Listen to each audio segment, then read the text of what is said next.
आपकी 15 अगस्त 1947 का हमारा मुल्क आज़ाद हुआ। इसीलिए हम आज 15 अगस्त का जश्न मनाते हैं। हमारे मुल्क में हर मजहब के मानने वाले अफराद रहते हैं। हम लोगों को अंग्रेजों की गुलामी 15 अगस्त 1947 में आज़ादी मिली। इसीलिए हमारे लिए ये दिन बड़ी खुशी का दिन है। इस दिन सारे मुल्क में छुट्टी रहती है ताकि इस दिन को लोग पूरी जोश और खरोश से मना सके। 15 अगस्त हमारे यौम आज़ादी है। इस रोज हिंदुस्तान दुनिया के नक्शे पर एक आज़ाद मुल्क की हैसियत से ये दिन मनाता है। हिंदुस्तान में मुख्तलिफ मजहब के लोग रहते हैं जो अपने अपने त्यौहार मनाते हैं, लेकिन कुछ कौमी सतह के त्यौहार भी है जो सभी लोग मनाते हैं। यौम आज़ादी एक कौमी सतह का त्यौहार है। 15 अगस्त को हम यौम आज़ादी मनाते हैं। ये हर साल 15 अगस्त को मनाया जाता है। ये इसलिए मनाया जाता है क्यों ना कि इस दिन हिंदुस्तान को अंग्रेजों की गुलामी से आज़ादी मिली थी। मैं अपनी सारी दुनिया के लिए प्यार की पहचान बनो, जिस पर अल्लाह करे नाज वो इंसान बनो। कितनी कुर्बानियाँ देकर भी आपने ये वतन पाया है, कितनी कुर्बानियाँ देकर भी आपने ये वतन पाया है। फूल उतरे हजारों रहमान पाया है।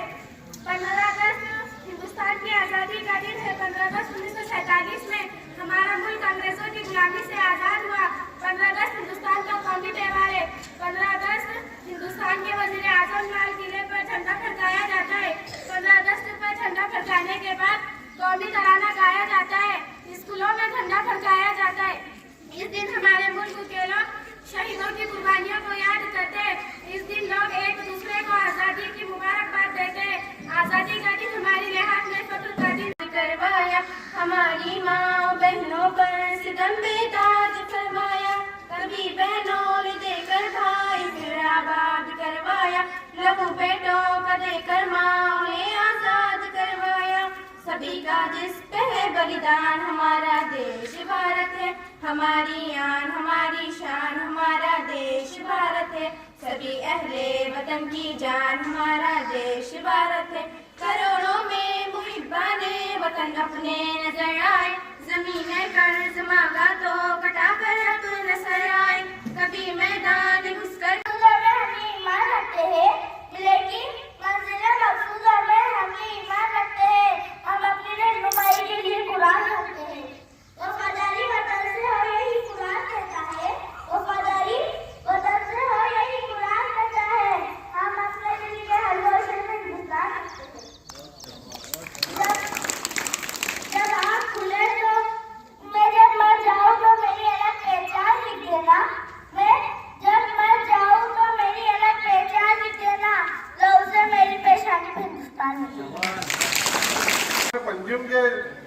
तुलबा तालिबात यहाँ पर आए तो मेरा दिल बड़ा बाग बाग हो गया।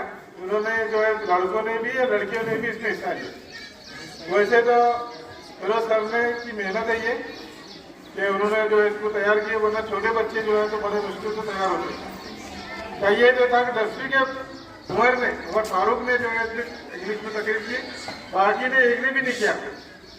तो होना ये चाहिए कि लड़के इस फील्ड में आगे आए तकरीर की, कि उनको इस मैदान में आगे बढ़ना है, सियासत में आना है, अपने मस्जिदों में बयान करना है, बाहर बयान करना है, तो ये उनके लिए अच्छा मौका है।